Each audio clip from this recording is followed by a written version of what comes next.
All right.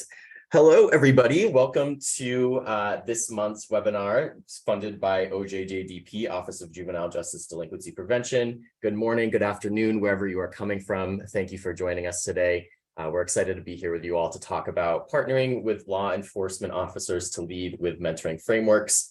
While folks are still joining in, please feel free to drop your name and your location in the chat. We want to know wherever everybody's coming from so that we can get to know you all a little bit more and really make this a community-based conversation. My name is Jake Sullivan. I use he, him pronouns. I work with Mentor National as the training delivery manager.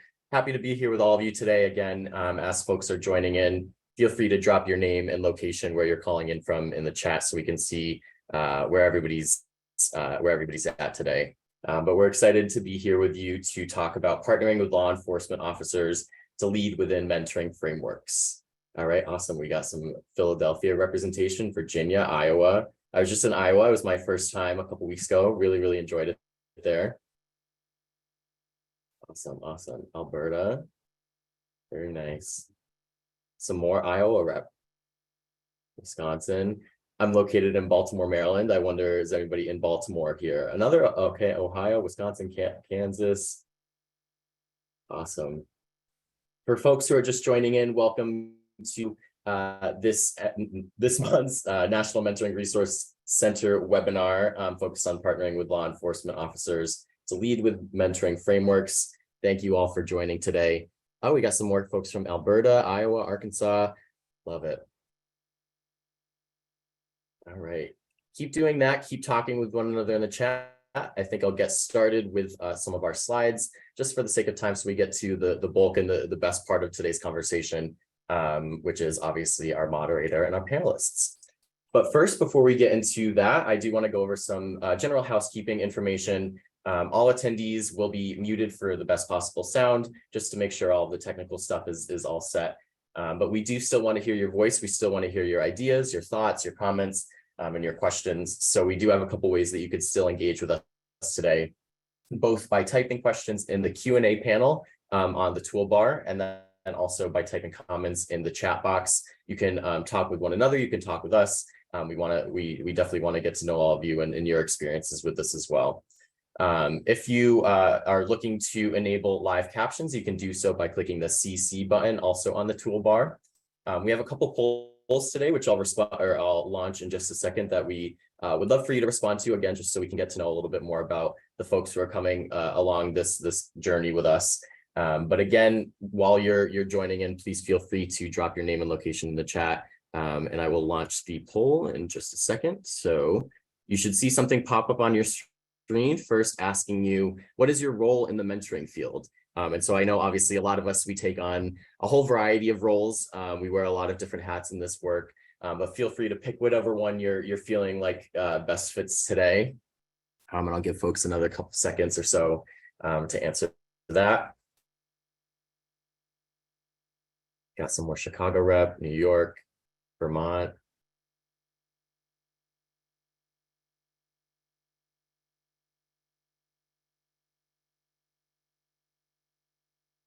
Florida, awesome.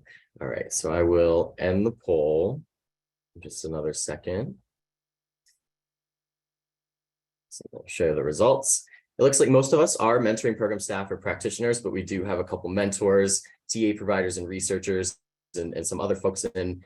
So again, everybody's perspective here is valid and is important. So please do share your thoughts and ideas with us. I'll stop sharing that one. And then I do have one other poll for you all. Just to kind of gauge in terms of folks' experience and background with this specific kind of area of mentoring. So you'll see another poll launch in your screen in just a second. And so the question here is, have you worked with law enforcement officers in your mentoring programs before? And so the answers there are yes, a lot, a little, no, or not sure.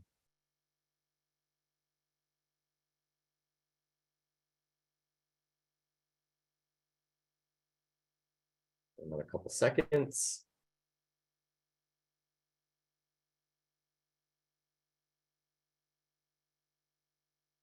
Okay, great. So that's really exciting. It actually looks like most of you have in some capacity worked with law enforcement officers in your mentoring programs before. So again, that means that you have just as much to bring to the table as we all do. So definitely feel free to engage with us throughout the webinar.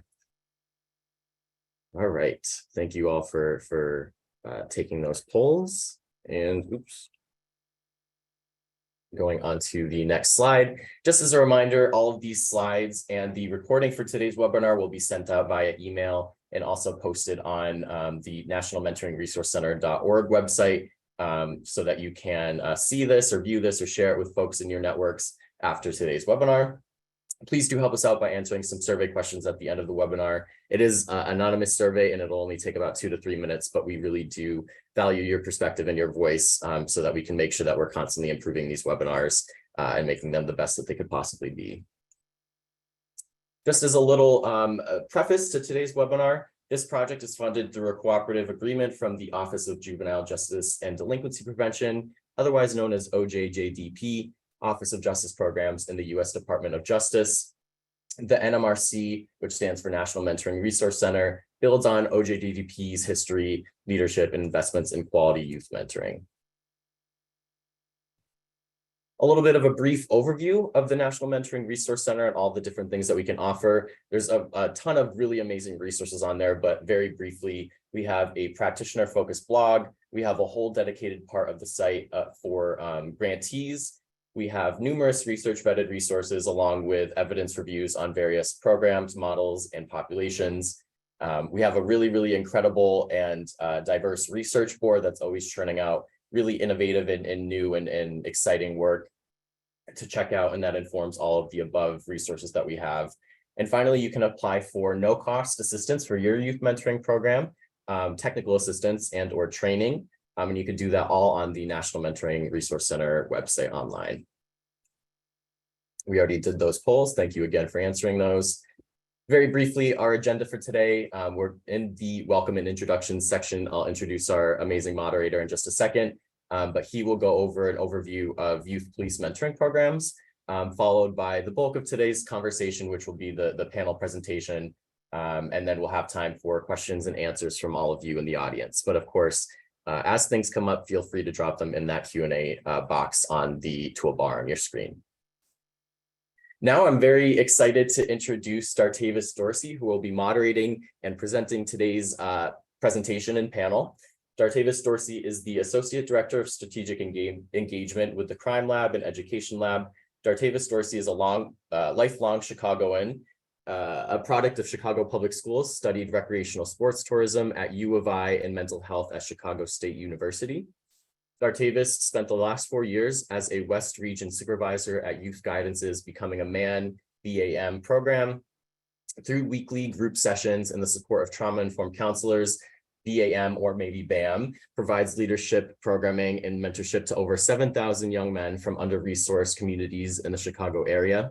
Dartavis serves as a mentor to 26 young men and supervised 8 trained BAM counselors, who in turn served hundreds of young men across 9 high schools. Since joining BAM in the summer of 2015, Dartavis has personally mentored more than 500 young men working to support their social, emotional, and academic development through life skills, college, and career programs.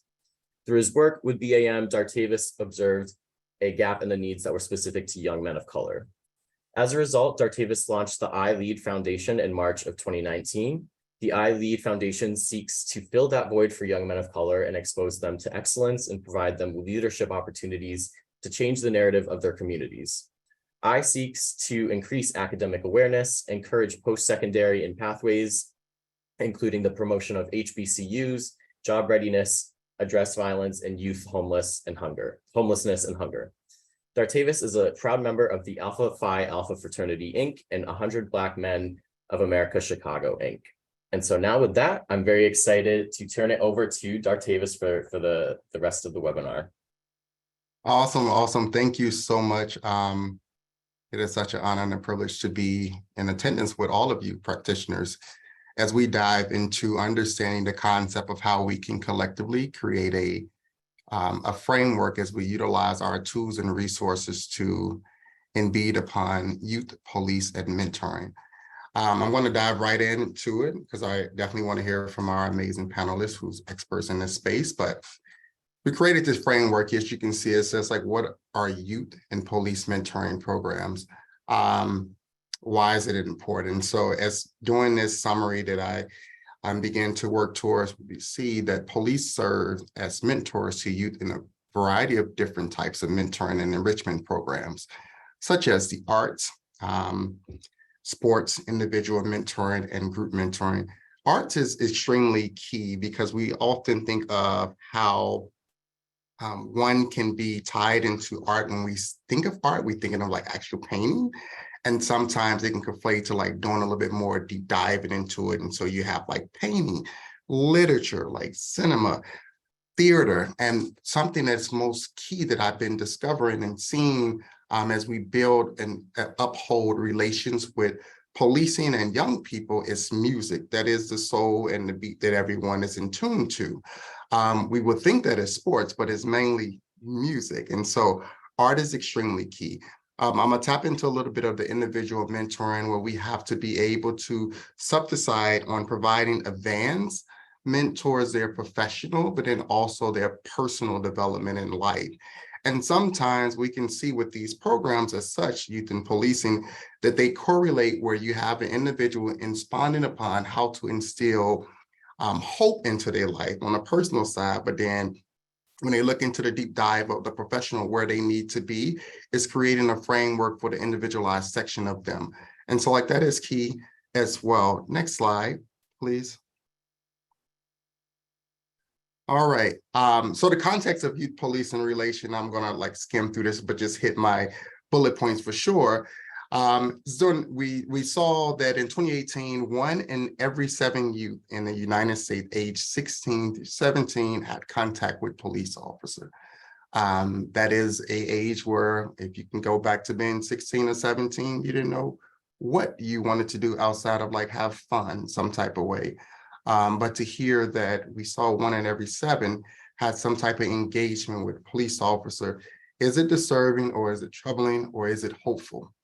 In 2020, a 2021 study showed that the exposure to police, even when not related to being detained or arrested, can be detrimental to Black youth, particularly Black males. As you guys can see, I am a Black male myself. And so that was something that I rated where I had to like dig deep into the racial disparity within juvenile justice system, as well as recent high profile cases in which police have used unnecessary force against youth of color has led to deepen the mistrust between youth and police, which brings us here. Next slide, please. Why youth and police and mentoring programs matter. There's a couple of things. One, we can say that it definitely increased the trust between police and youth. If we, and you're going to hear from one of our amazing panelists, Lieutenant Allen, and we had an opportunity where it was a walk a day in our shoes, and you had young people inside of a school who did not want to engage with a police department that was literally 100 feet away from the school. And how can we build relationship to help them understand the concept of how all can be important in this matter? We had to like do a deep dive in understanding how we can increase the trust between the police and the young people. With programs as such, you work towards dismantling inequity and the persist in our juvenile justice system, for they can be able to see that there is someone that is providing adequate enough of feedback, but instilling the core relations within their soul for them to be and see differently. That's important when it comes to these programs. But it also, you have to positively impact community safety. And so this is what's happening inside of the four wall, let's just say a school or a home. These programs will allow young people, when they see officers that became mentors to them out in their community where they would deem to be safe, they will have a relationship where they can be able to come to be able to compound upon, like, that is my guy or my mentor or officer friendly, someone that I can enable and trust. And so we was beginning to see like that these programs was helpful in that dimension with building and removing the barrier of not being able to engage with a law enforcer, what young people call them 12. Sorry, Lieutenant Allen. Next slide, please. And so youth police mentoring program. So our best practices. We had one where we provided training and support to participants, policing regarding youth development. That is more so falls into the one-to-one dimension. The context and information to participant youth and their families on the purpose of this program. So not only were the officers in this amazing program engaging with these young people, but then they also had an opportunity to tap into the individuals and their families as well, but removing the silo and creating a collective impact front. You have some parents who always, and I think the best parents is want to know what their child is doing at all times, but then how can we collectively change the narrative of what a young people are seeing when it comes to, i.e., the negativity in the street? Well, the context information with the participants in this program, like the officer was also engaging with the families as well, the moms, the dads, the cousins, and allowing them to have that resource and those tools that they were providing to the individuals, to the family component as well. We identified activities that will be the activities that will be relatively interested into the young people, but then also their families. These activities were just such as I began earlier, where we have the arts, and that is, again, I'm gonna go back to that, it's something extremely huge, the art component and sports. Those were the two avenues that this program was able to build the relationship with the family component. And so once we got into the narrative of like understanding exactly what type of activities they like to do, that an officer probably is an expert in or done before, it's not just the gaming, but again, the arts, like, theater, music, and then sports as well. It helped us cope the fact the individual and the group relationship when it comes to the mentoring one-to-one. It helped with develop a schedule for the mentoring program that can be shared with participants and their families. And then mostly the focus programming on building the trust and creating the community agreement. It was key because, again, it would allow an individual, a young person, to be out outside of the four corners of their safe zone, which is home, and they see their mentor or officer that they engaged in or with from this program out in the street, and it allowed them to like deepen the understanding of how to develop trust. And over time, we adapted the program to assure it remains relevant. And so that meaning, what does the young person want to do? How can we always, at all times, make sure that this program is relative to the young person being engaged with these activities and then developing concept of how to thrive better in life? And then we utilize a restorative approach. And that prone as we build an understanding of, one, always utilizing our tools and resources to build a collective impact, to understand the dynamic of how a young person should be developing as a young person, then as an adult on a positive front, and understanding that they can have an understanding of a relationship with an officer, and it was building upon from a program as such. Next slide, please.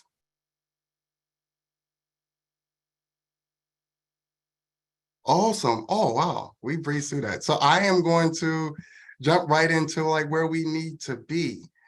We have two amazing panelists along with myself I'm going to introduce. And so Christopher Ruckert II is a Chicago native born and raised on the South Side. He attended Bronzeville Scholastic Institution at the historic DuSable campus, where he graduated as valedictorian of his class with a 5.34 GPA. After graduation, he attended Philander Smith College, a small HBCU in Little Rock, Arkansas. At Philander, he gained experience with community organization, organizing, serving with the Biden administration as a student organizer and the Russell R. Williams III campaign for state representative in Arkansas. He served on the United Negro College Fund, UNCF, the National Pre-Alum Council, and the Southwest Regional Director, President, and immediate past president. He's also a member of the amazing Alpha Phi Alpha fraternity. Rucker graduated from Philander Smith in December of 2020, summa cum laude, with a 3.95 GPA. This boy's bad. He just graduated from American University, pursuing master's degree in public administration and policy early this May. Rucker is a man of service, serving as the National Alumni Council Chair of the Constitution and Bylaws Committee for the United Negro College Fund. Additionally, he's been serving in the United States Army Reserve as a human resource officer for the past 2 years. We're going to clap for him.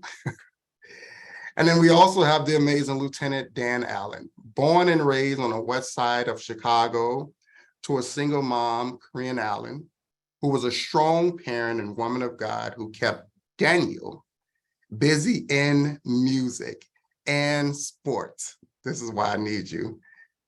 His oldest siblings, Loretta Allen, has been like a mom and a big sister to him, just as awesome unsung leaders to Daniel's life. Daniel attended Northern Illinois University and was head drummer for the NIU Black Choir. Daniel completed his bachelor's degree at Chicago State University in liberal arts and a minor in music, and obtained a master's degree from Calumet College of St. Joseph for law enforcement administrator. He has been working with Chicago Police Department for 30 years. Wow. And has received 117 prestigious awards from his career with Chicago Police Department.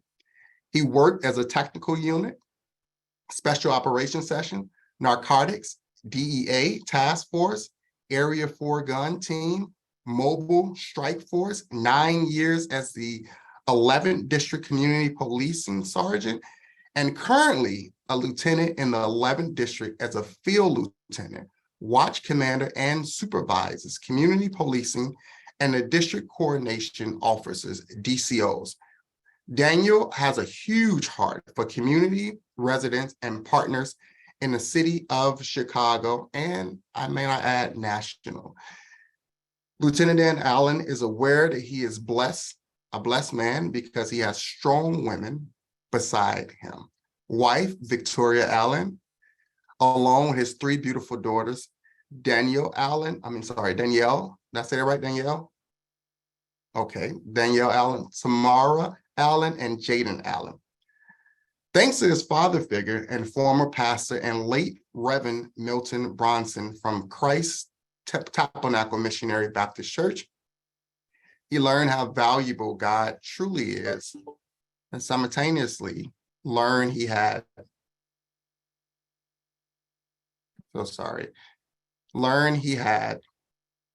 some music talent at a very early age and started playing drums, piano, singing, and currently songwriting, which all actually ran on his mother's side of the family, Jordan's. At Christ Tabernacle, Jordan Daniel sung in the Shiro, I believe I said that right, Youth Combined Choir, also with Darius Brooks and the SDM Choir. Over the years, Daniel has developed his passion for music and has learned to be a praise and worship leader at Cathedral Love Christian Church under the late Pastor James Baskin. Daniel is currently a member of New Life Covenant Church, Pastor Hannah, and currently the praise and worship leader at New Hope Baptist Church under the leadership of Pastor John Harrell. Daniel is executive music producer of D Production, and in 2022, Daniel wrote and released a new song featured on 1390 Radio and Pandora station titled Change Belong to You. Daniel was also an athlete and played high school and college basketball and played in various community football leagues. Daniel Allen, along with his wife, Victoria Allen, are the founder of Divine Purpose Youth Performing Arts Center on the west side of Chicago in partnership with United for Better Living Center. The Allens are also the founder of Chicago Culture, Performing Arts, Media Alliance, non-for-profit center. Lastly, Daniel is a proud member, come on now, of the amazing Alpha Phi Alpha Fraternity Incorporation. I don't know, I can't really see the chat, but if you guys can please clap it up for these two amazing panelists. Wow, I am elated to be in this space with you guys. So thank you, welcome. If you guys can unmute yourself, want to give you guys the space to, first of all, I want to thank you for this, being in this space with me, and the atmosphere of your bios was my first time reading it. So kudos to both of you. And this is why I needed you guys to be in this space with me. I'm going to kick off a question and we just dive right into it. And so I'll start with you, Lieutenant Allen. I want to know, how can mentoring in law enforcement contribute to improving community policing relations?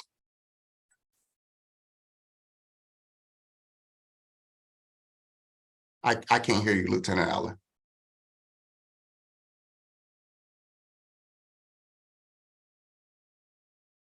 No, sir. Christopher, can you hear me? Yeah, I can hear you loud and clear.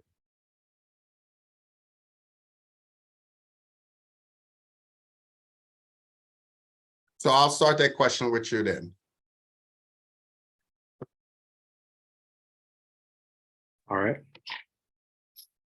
Can you repeat it one more time? Yeah. So how can mentoring in law enforcement contribute to improving community policing relations? Well, it always starts with trust and accountability. So law enforcement officers are responsible for upholding the law and maintaining the public interest and trust. But by them actively participating in mentoring programs, law enforcement personnel can build positive relationships with community members, especially young people such as myself. If I had Mr. David Allen Daniel Allen, excuse me, when I was a kid growing up, I believe it would have been, I would have had a much better experience with police than I have had growing up.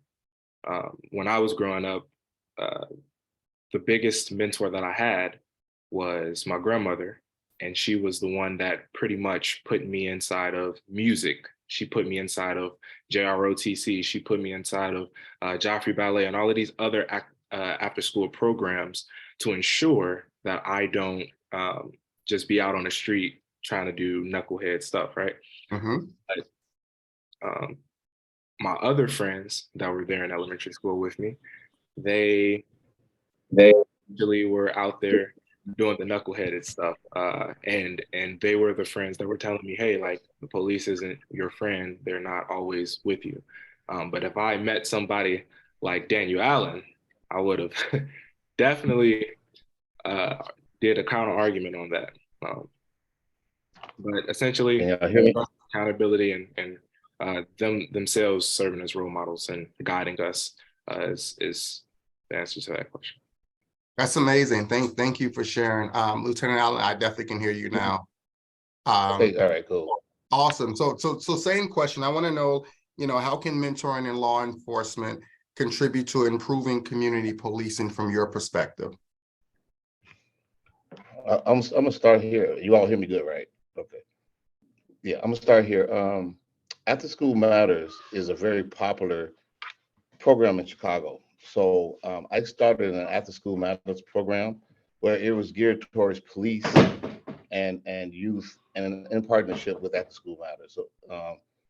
So when I started the After School Matters program, what I didn't initially tell the young people that I was a police officer. It was just a beat making mentoring program. I'm not really into beat making, but I got other young people that I know that's good at it. So I just started the program. And what I did was, I used to have circles. I waited maybe to like 3 weeks before I told them that I was the police. I had like peace circles with them, and we went over different music programs, et cetera, et cetera. And it got to the point when I eventually told them, I shared out And I asked them, I said, what do you guys think I do for a living? And they said, are you a musician? Well, I don't know maybe you work somewhere else. I'm not sure, but we know you from music. I said, I'm a Chicago, at the time I was a sergeant. I'm gonna say I'm a Chicago police sergeant. They almost fell out of the chair. And they were overwhelmed with confusion and joy. One young man actually pinched my arm. And I said, why you pinch me? He said, because I want to know if you're real. I said, why do you say that? I said, why do you think I'm not real? He said, because I've never known a police officer to be the way that you are. I said, can you please elaborate? He said, I mean, a police officer that would actually interact with us, have fun with us, take us on trips, sing with us, do beeps with us, and you're not trying to take us to jail? They said, we love you. From there, that opened up the door to some great rapport and changed those young people's mindset on how police officers are. And from there, I continued to partner with After School Matters. And After School Matters loved what I did so much. They asked other police officers, could they take on programs and do similar programs, whatever their strong point was. So it's a major plus. Awesome. Thank you for sharing. And that is so helpful, especially with the pinch. I would have pinched you too. Mr. Rucker, question to you. You know, as you are very elated and you are doing so well as a young person, a young man, and particularly a young man of color, give me a little bit your perspective of like coming up as a teenager, like how you view law enforcement. And talk about the distrust that you know, if you experience that. Definitely so. So I'd say when I was about 16 or 17, I had my first interaction with the police officer. And of course, it was a negative interaction. That interaction was basically, I essentially was coming home from work. I worked at the 35th White Sox Stadium. And I was coming home from work. And I had like changed my clothes while I was at the stadium. I had like my gray jogging pants on and a black hoodie. Now, where I was living at the time, we didn't have enough parking spaces in the complex. So we had to park outside of the complex. So I parked my car. It was probably about 10, 11 at night because we just got done with a game. And I was walking back to the complex. But as I was walking back to the complex, a police car just zooms straight out of the alley and just stops me. And then like 2 other cars pull up. And I'm like, okay. And then they're like, hey, where did you just come from? Like, what are you doing? Drop everything that you had in your hand, because I had my clothes in my hand and my book bag, because I just came from work and school and all that good stuff. They're like, drop everything in your hand. Now, once I drop everything in my hand, they're like, okay, put your hands up, don't make any sudden movements, blase, blase. So one officer comes up, he grabs me, puts me in handcuffs. And once I was in handcuffs, I was like, okay, what did I do? I like this happened 10 seconds, like I'm 10 seconds in.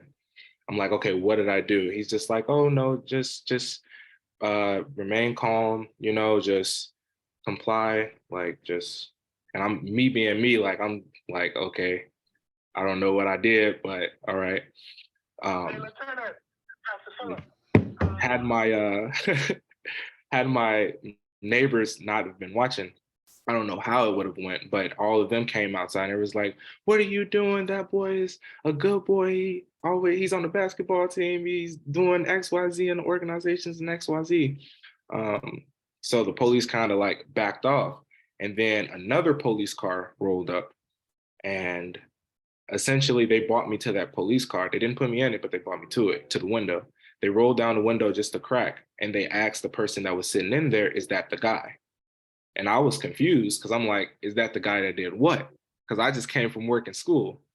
And essentially from there, at first the person said, yes, that's the guy. And then they confirmed, like, are you sure? And they did a second look, and then it was like, no, that's not the guy. And it was like, are you positive? And it was like, yeah, that's not the guy. So then they unlocked the handcuffs and they're like, hey, like, sorry, we just got a report, somebody robbed Little Caesars down the street, and they was matching your description with gray sweatpants, a black hoodie, and 6'5". So I'm like, I do got gray sweatpants on, a black hoodie, and I am 6'5", but you think I'm gonna rob Little Caesars though? Like, that was my first interaction with, like, if I'm gonna rob somebody, I'm not gonna rob Little Caesars. Look, but no, that was my first interaction with the police, and that kind of rubbed me the wrong way. From that moment, like that, you Yeah, look at like, officers differently from that interaction. yes, and with that being said, I've never interacted with any other officer besides my cousin. My cousin's a police officer. He works at the 103rd. Like, but I've always interacted with him family-wise. I've never seen him on the police side of things, on his professional side of things. So with that being said, like, outside of family, that was the first time I had a police interaction. And it just really enraged me, the fact that I'm walking home, like, I'm tired because I just came from basketball practice, then I went to work. Now I'm like ready to go in the house. I still got to shower, got to do homework, like XYZ. Yeah. And that just like took maybe 20, 30 minutes of my time, especially when I didn't even do anything. And that was the first time that I really had a police interaction. So, And thank you for sharing. And with that interaction, like, and so previous, you said like the only officer you probably had was your cousin, but there was no other like interaction as far as like being part of like development programs that you were in with like officers like in previous past or in grade school. None of that took place, correct? Nope. Wow. Thank you. And so with that, Lieutenant Allen, I want to ask you a question concerning, you heard what Mr. Rucker just said, but let's go back to the key qualities that and characteristics that need to take place as a mentor from a law enforcement effective. Like, what does that look like? So, Lieutenant Allen, you've been you've been an officer, what, 30 years? I think I just read. And so what are some of the key qualities that need to take place as a mentor, but then as a mentor from a law enforcement perspective? Like, what does that look like? Well, we'll start off with legitimate policing, which means that basically you have to have an understanding of the community that you serve, regardless of what race you are. You have to understand, to be a good mentor in law enforcement, you have to understand, be empathetic and sympathetic with everybody's background, and understand how to approach people. And because if you're sitting in a space where you're mentoring young people, you got to understand some of their backgrounds can be extremely challenging of things that they have come from. I mean, I've heard things ranging from domestic violence, both sexually, mentally, homelessness, and these kids don't even look homeless, but they are. And it feeds into, when you're a patrol officer, the way that you can gain youth to have mentor relationships with them is when you're patrolling, not to put everybody in the same space, and understand that some young men that hang out on the corner, and I would say this in West Garfield area, in Austin that I patrol, a lot of the young men hang out in the area and they dress like the rappers. They dress like Lil Durk, but they could be as prominent as Chris, as smart as and brilliant as Chris is. They are the same way. And the way that you can gain the relationship with them to be great mentors is to understand it's all about your delivery and your presentation. And when you talk to these young people, meet them where they're at. And when they embrace the police, they're going to embrace the police wholeheartedly. And from there, there's a spin-off effect that's going to make young people feel differently about the police. And my goal, as I'm exiting the police department, is to see people, minorities, to get on the police department, as well as people of all colors get on the police department, to really understand the nature of the community. That's what makes strong mentors. Thank you. So can you, as making that strong mentor, can you speak a little bit about, how that mentor or that officer can help increase the trust amongst, a young person and that police officer? Like, what does that look like?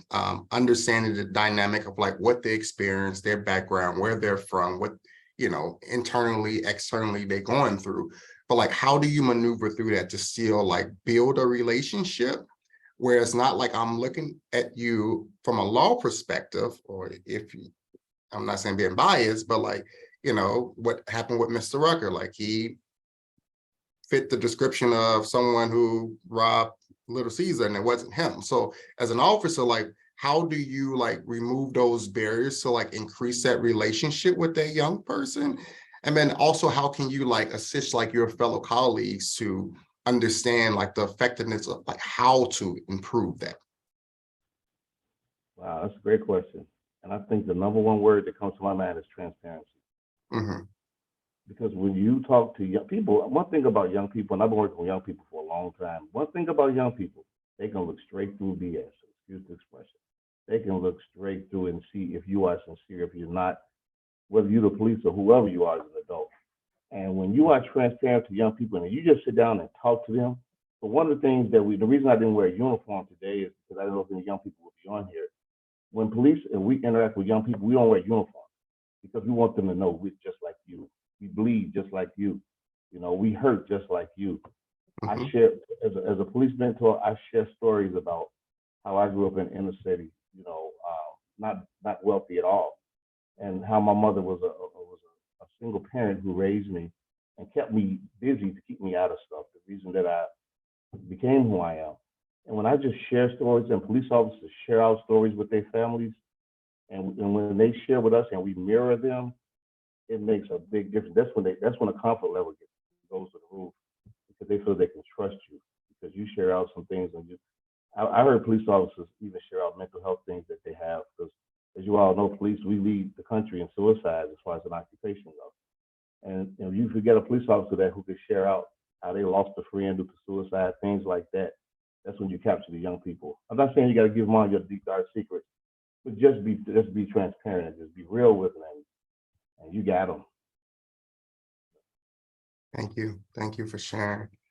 That is, transparency is key. I don't think you can navigate in any relationship without upholding transparency. And so like, thank you for sharing that. I want to ask a question. In what ways can mentoring programs as such, policing youth, mentoring program within a law enforcement agency help address biases? I'll start with you, Mr. Rucker. In what ways can mentoring program with law enforcement agencies help address biases?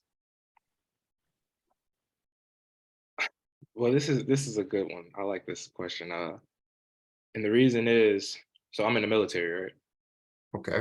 Everyone outside in the community thinks they knows what's going on in the military until you're actually in the military and you say, oh, well, that's a myth. That's correct.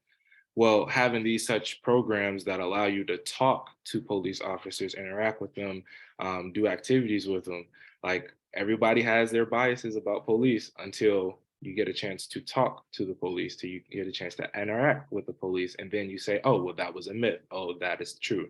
You know, like it really gives you a whole perspective view of what the police actually do and what that connection to the community can actually be. And it allows you to gain even more perspective of, okay, this person is just like me, just doing a job that they have to do. That's essentially the overall perspective that I get from that. Lieutenant? Yeah, I echo what Krista said. You know, the biases is to eliminate that is really a lot of it with African Americans and Hispanics. A lot of them feel like it's all racial. You know, the biases all stem from racial issues. When you can address them and explain to them, once again, sympathizing and empathizing on all races. And like, as a mentor, so the police department, we have this program called Police Explorers. And as a police explorer, one of the things I advise our sergeants to do and police officers do is talk about cultural diversity across the board. so that we can educate the youth within your program the different ethnicities that's going on. Chicago is a melting pot as an example. And you can explain the different events that's going on and even have field trips for some of the young people to go to this cultural event, and explain it to them. And then have police officers who are within these other different cultures to be involved too. Not just have African American and Hispanic, have all nationalities to be involved with the Explorer, the police mentoring program, and venture out so that they can educate them at the same time. And then they can feel that how we can relieve these biases. We can get rid of these biased feelings because they can actually see organically what's going on. Using Chicago as an example, as different events that we host. Yeah, awesome. How and with programs as such, like, can you two speak to how this can like positively like impact community safety as well? Oh, definitely. So it gives you that, it really debunks that us versus them type of atmosphere that we kind of have, especially with the youth.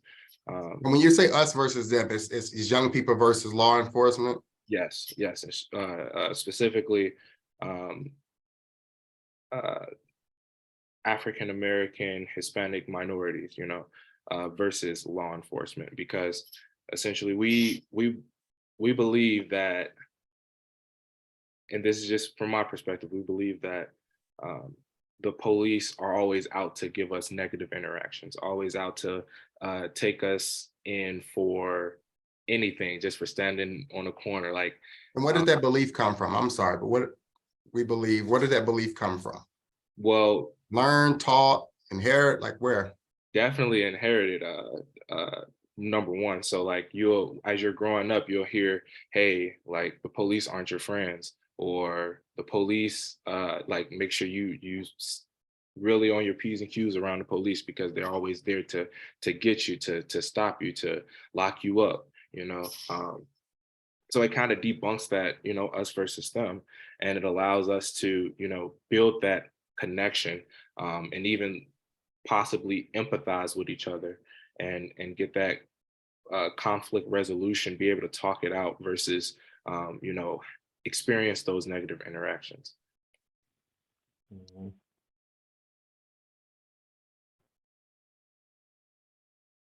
You want to add on to that, Lieutenant? Yeah, just a little bit.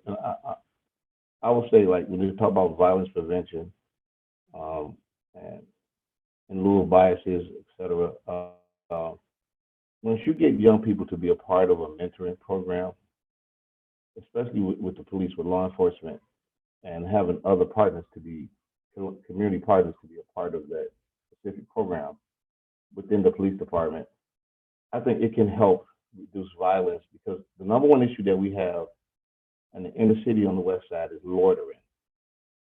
So when the loitering occurs, it's not a coincidence that there's a lot of violence that takes place when there's loitering.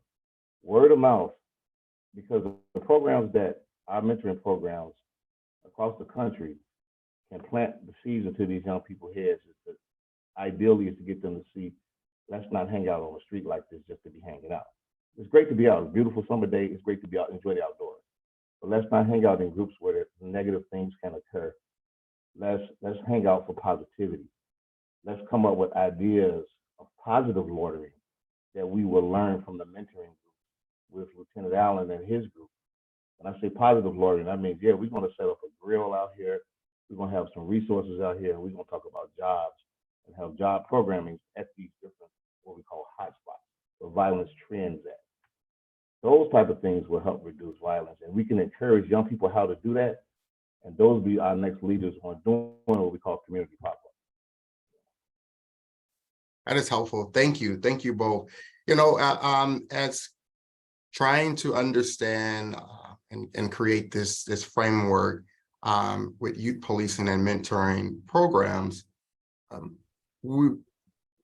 I discovered that one of the goals, should be working together as we dismantle the inequity in our juvenile justice system that we see that's persistent. And so I would like to know from both of you guys' perspective, like how can law enforcement agencies collaborate with community organizations and schools to establish effective mentoring program that can change what we see with the narrative of the increase in juvenile justice system, but also the distrust with young people and law enforcement.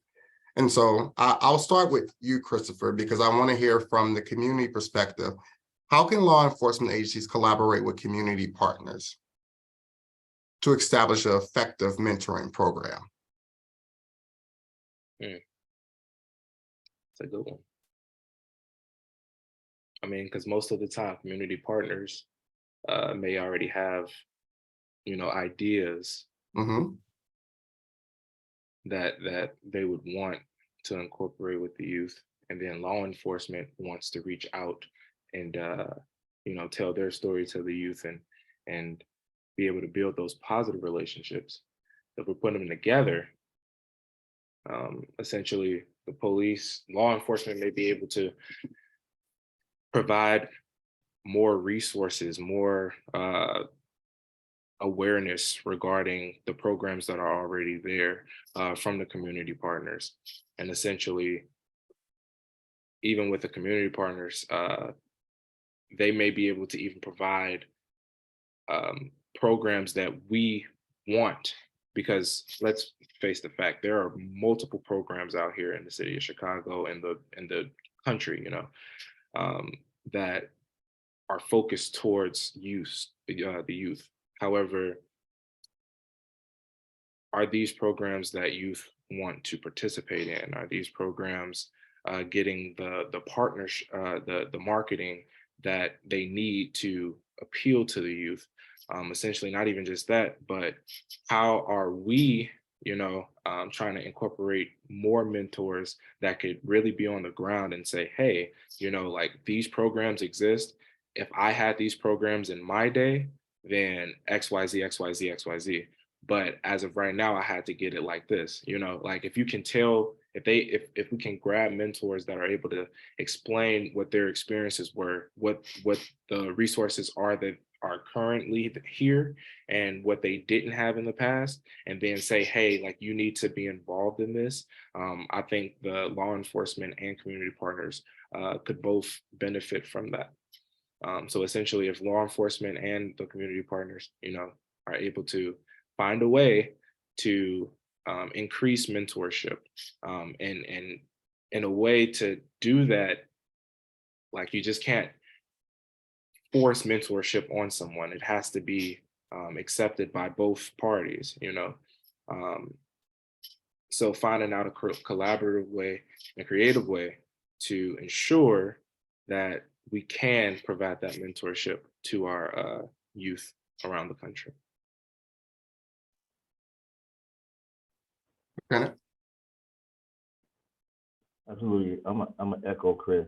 The police department, 11th district, we do this meeting every month, and I spearhead it. It's called Together We Can. And what Together We Can is basically a meeting that we go over the different shootings that have happened, the robbery patterns, burglary, et cetera, so we can identify the areas where crime is spiking at. And the goal of it is to ensure that resources are put into those places, allocated into those locations where the crime is spiking. But the key, if we can get young people to sit at the table in leadership roles, that's where the voice will be heard at. So Together We Can is awesome. It's a great collaboration that we do with various organizations, churches. But why not have a spot with Together We Can where it's led with youth voices, specifically youth voices? The number one way, just like Chicago, we have what we call teen trends, where we have teens that get on the internet and they say, let's go downtown and let's create chaos. The same way they do that, the same way you get on a seat at the table at a Together You Can type of meeting and say, we want you guys to lead our community. How you want this to look?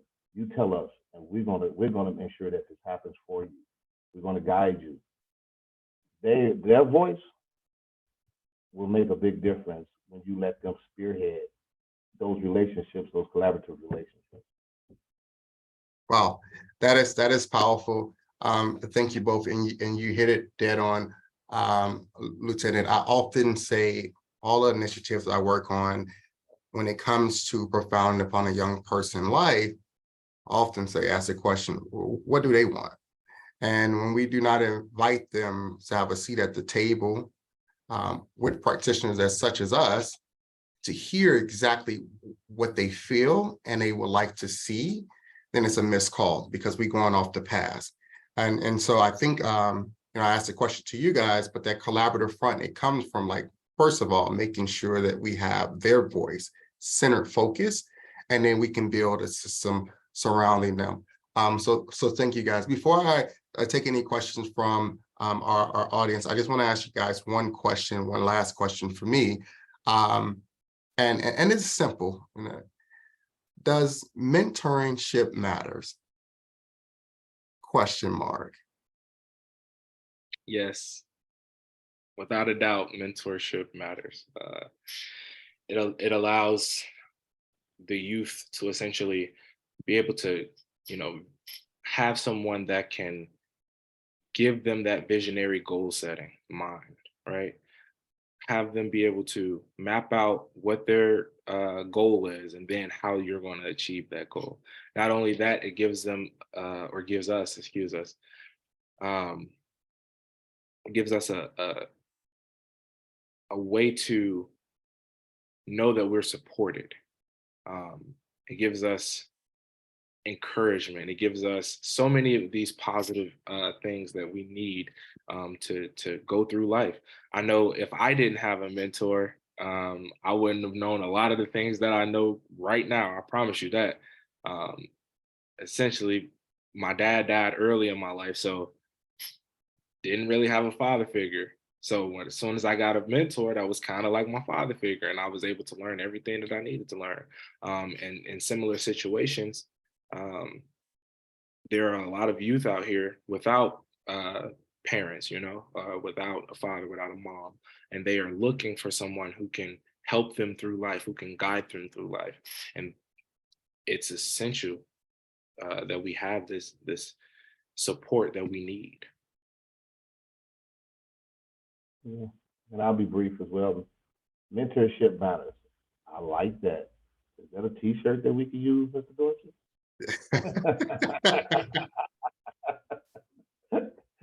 Good idea. I see Brandon all over this. I see a nice brand right there. So it definitely matters. And as I echo Chris, it's like, I had my old pastor that passed away, Reverend Milton Bronson, who was a music legend and a sports figure as well.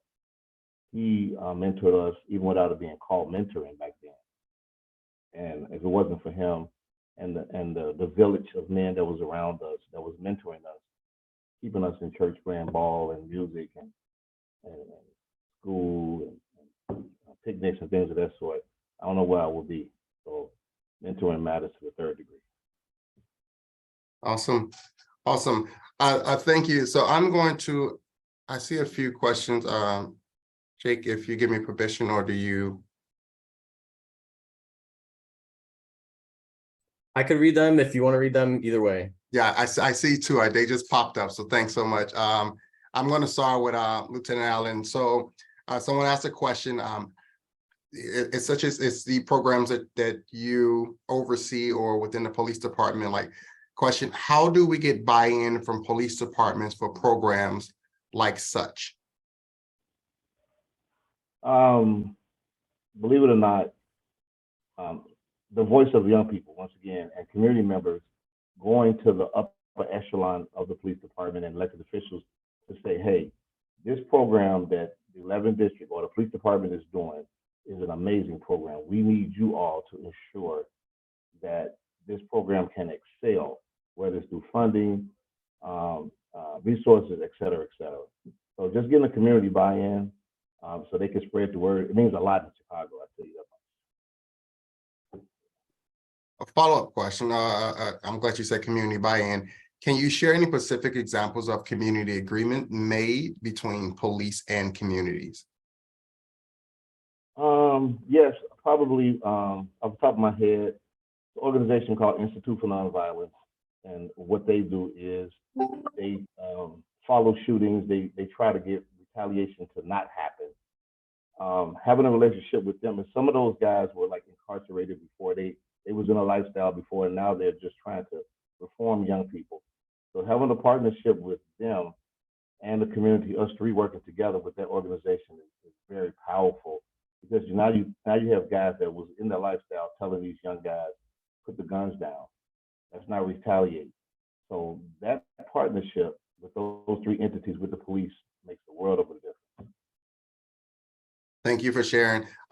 Ms. Ork, I want to ask you a question from your perspective. I'm going to go back to the buy-in. So with mentoring programs as such, how, from your perspective, how do you think we can get buy-in from police departments to support programming as such? Really just echoing, Lieutenant Allen, essentially. If there is a, as he said before, actually, if there is a organizer, a youth organizer that is trying to say, hey, we're going to meet up downtown and do XYZ, we'll turn it into a positive interaction, like have them positively do that, bring them into meetings where youth can benefit, and then have them organize all of the youth that he was already, or he or she was already organizing. Like that is a huge way to bring in youth to the positive side of the community.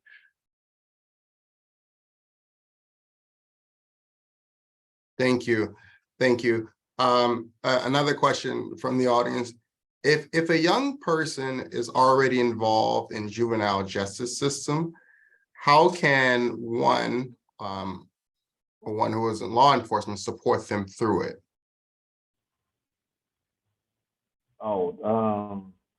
Yeah, we have a program called Peer Jury, and what Peer Jury can do is reach out to these youth, whether they've been incarcerated or they're headed down that path, where we got programs where they would be involved with our Peer Jury program, and we can pretty much, Cook County, I would say the county that we live in is geared towards reform. It's geared towards reform, and actually in a controversial way, which is another story. But that's that's a lot of what we do is restorative justice. That's what I was looking for. We do a lot of restorative justice in Chicago, and what we can do is get whatever youth that's recommended to be a part of our restorative justice program. It's just as simple as us getting them, signing them up for our peer jury program, writing letters to their peers, writing letters to their superiors, saying that we want this kid, we're going to turn this young person around. So it's really not a tough process at all here. And I'm sorry, and thank you for sharing that. Now, I need you to answer that if that individual is a mentor to that young person. If the person is a mentor. Mm-hmm. It's the same thing. It's the same process for the most part. If you have your own organization, or if you're just a mentor without your organization, I recommend contacting the local police department's community policing department and asking that community policing sergeant, hey, I want to help with this young person's issue. They're part of the juvenile justice system. I want to relieve them from that. And then the community policing sergeant would do the necessary work to get them whatever they're looking for, whether it's resources, whether it's being a part of the police, or recommend them to another mentoring organization. So yes. And it will be the same process if that mentor is a police officer. Yes, it'll be the same process. Thank you. Thank you. Thank you for sharing. Let's see. All right. I don't know if I overwent my time, Jake, so you got to like let me know. No, you're great. I have a question for any of you, all of you, that I was thinking about. So for folks in the audience who, I know I think at the beginning we kind of established that most folks have had some sort of experience working in the context of law enforcement officers and mentoring. But what would you all say is like a first step that people can take to incorporate all of the wisdom that you've shared just now in this past hour into the work that they do? So like what's one step that they can do after they leave this webinar? Ooh, I would start off, I would say, no matter country, you know, all over the United States, there are community policing offices. I would recommend contacting your local community policing department, regardless of where you live at, and just say, hey, I want to work with you guys. Community policing across the country is dying to work with people in the community because as the police, we are working so hard to try to relieve the negative images that police have. So it's really just that simple. You know, it's just contacting your local community policing office. And most community police offices they're like the hub for community or organizations and things of that sort. So that's just one route I recommend.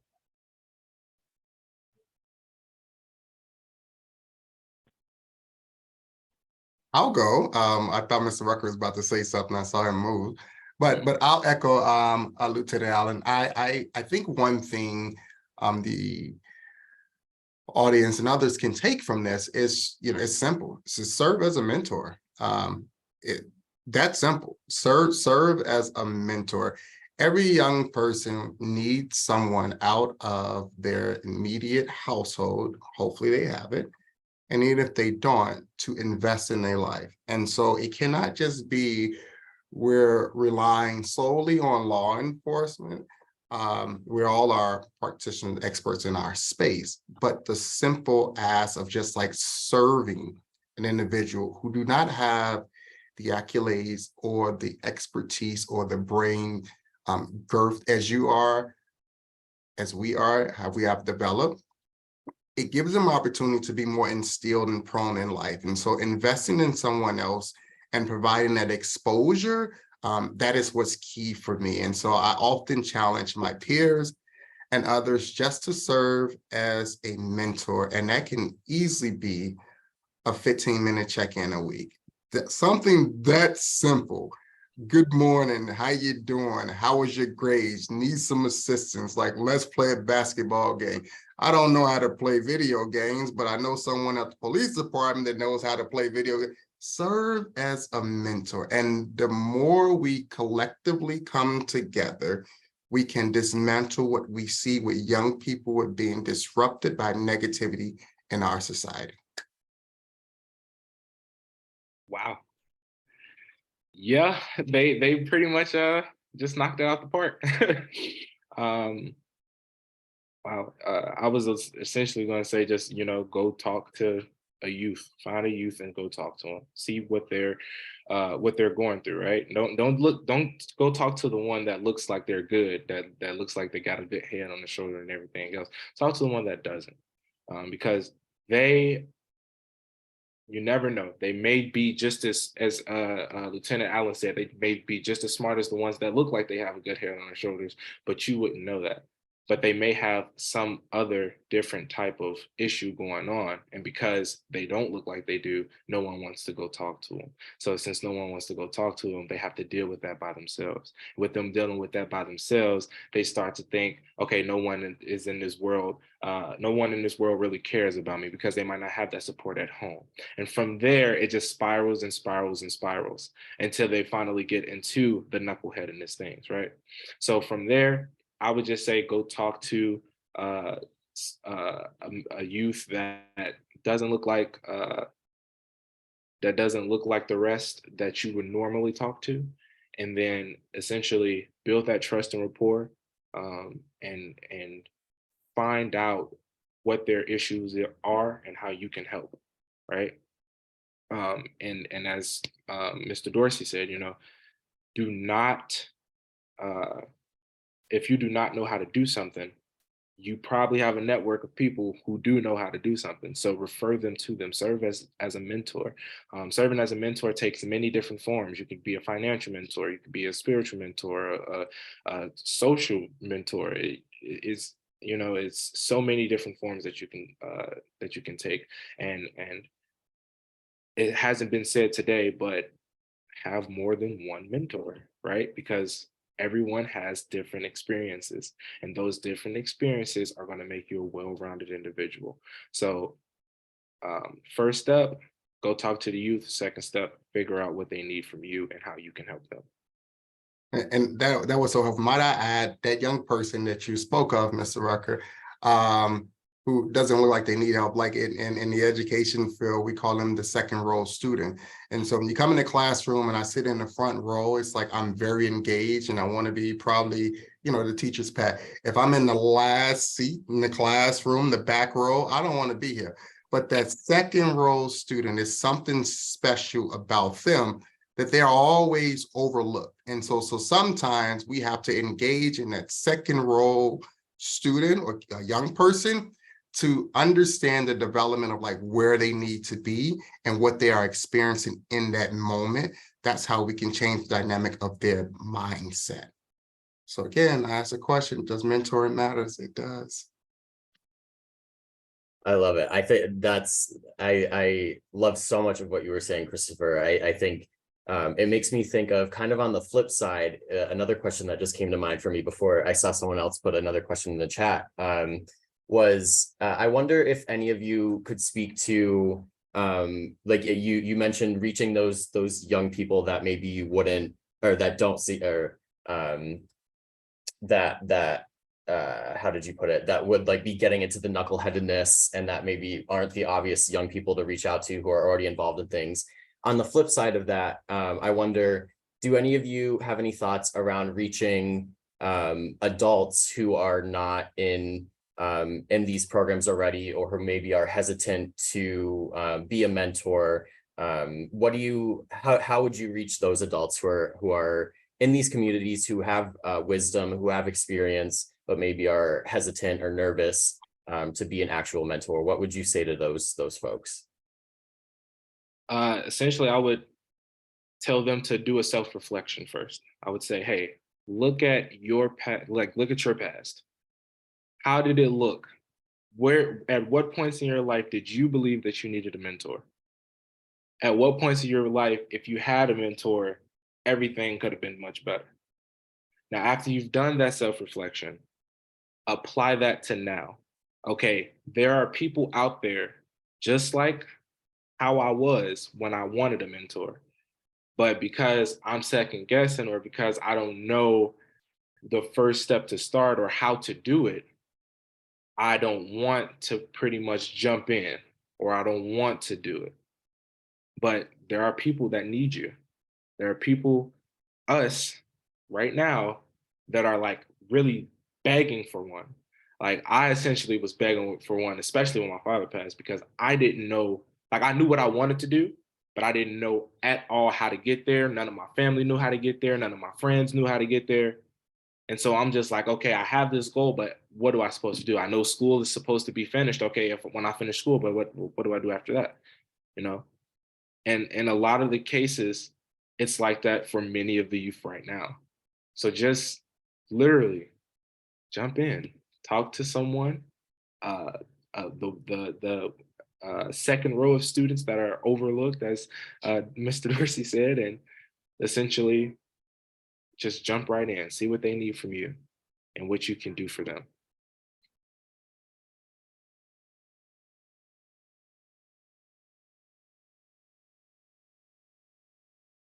For me, I can't let that one go asunder. Sorry. It's for me, and I echo everything Mr. Rucker said. I often challenge my peers and individuals, adults, who in this space and not in this space, to step outside of their comfort zone. And what I mean by that is I often say, like, old cliche we heard before, be the change you would like to see. And when we talk about the dynamic of what's taking place with young people being disengaged, or who are experiencing in some form of negativity throughout life, we often say that is not my problem. But when you really look at it, like collectively, if we remove the silo, it is our problem, and collectively we can resolve the negativity of that problem. And so with me, Jake, I challenge my peers. who don't like young people, don't like kids. I do a lot of tricking. Hey, come to this community engagement event with me. You know, I drove, and so now I'm here. You have to engage some kind of way. But it's allowing them to see that I echo what Mr. Rucker say, if we go back into when we were younger and what we needed, or the guidance and the structure and the discipline that we had, every young person, quite frankly, don't have it. And it may be you. You could be the beacon and the light to provide that for that young person. And so when we have those opportunities, and I'm challenging my peers to be able to invest in a young person's life, I give them the old cliche, be the change you would like to see. And when we remove the silos collectively, we can make a difference. And so that's how I get them out, you know. I love it.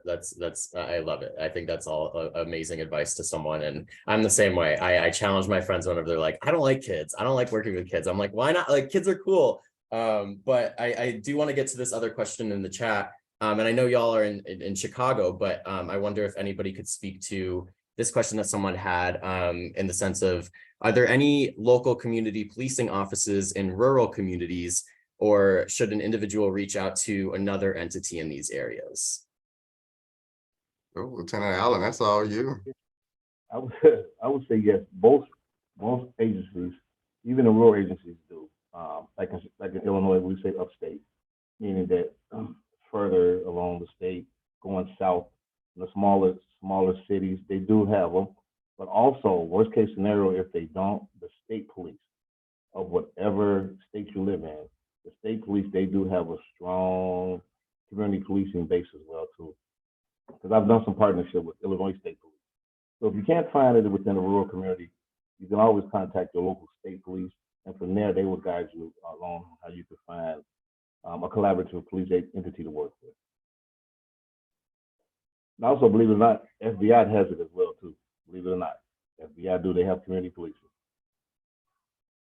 And I can't speak for most counties, but I know 2 counties for sure has it. So Cook County and DuPage as well has community policing. That's amazing. Great. Well, let me share my screen very briefly just to say a big thank you to everybody in the audience today. Thank you all for actually, we do just had one other question that someone had in response to Lieutenant Allen, what you were saying. How do you gain access to the FBI? Is that something that you could like find on their website? What does that process look like? Yes, just go to their website and then go to, or you just Google FBI community policing, and it should pop up. Because they actually came out to my event that I did before. So like just a Google search should be fine. Perfect. But yeah, thank you all so much for being here today. And then also a huge thank you to Lieutenant Allen, Dartavis, and Christopher. There's so much wisdom, so many gems, so many really awesome practical strategies that you all shared with us. And also alongside that, thank you all for sharing your personal experiences with mentoring and with this work. It was a really great conversation, and I know I'm taking away a lot of it, or a lot from it. And with that, just as a reminder to folks in the audience, these slides alongside the recording of this webinar will be sent out in a few days.